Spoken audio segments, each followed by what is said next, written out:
cita-cita ya. Iya, cita-cita cita itu agak panjang sih. Jadi sebenarnya waktu kecil pas SD itu kalau ditanya mau jadi apa, pengennya saya jadi guru. Sebenarnya semakin besar semakin dengar kayak profesi-profesi yang asing gitu kayak psikolog, terus ada yang lain-lainnya lagi. Cuma saya tertarik dengan psikolog. Kenapa lulus SMA saya pengen masuknya ke jurusan psikologi supaya jadi psikolog gitu.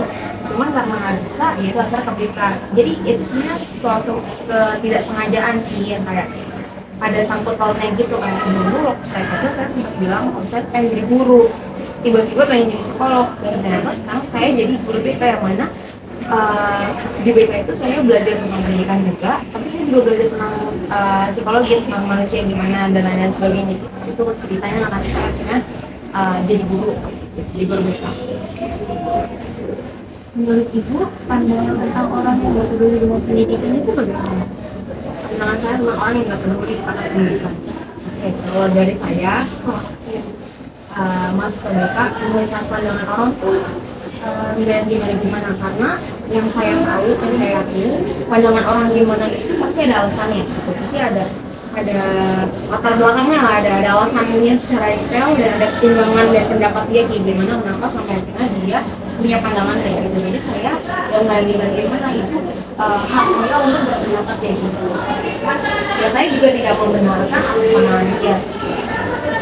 Nah kan tadi yang ditanya sama Mas Yus kan menurut pandangan Ibu mengenai orang yang gak peduli sama pendidikan itu. Sekarang saya menanya, pendidikan itu seberapa penting sih buat Ibu? Kalau ditanya seberapa penting pendidikan buat saya, menurut saya sangat penting ya di zaman sekarang. Menurut saya pendidikan itu sangat penting karena sekarang zaman semakin canggih. Mungkin kita melihat banyak di kita orang-orang yang kerja di perusahaan-perusahaan yang di PT-PT yang di PHK karena tenaganya digantikan oleh mesin-mesin. Itu kan biasanya orang yang di perusahaan yang pekerja yang pakai tenaga itu biasanya lulusannya SMA atau SMK doang.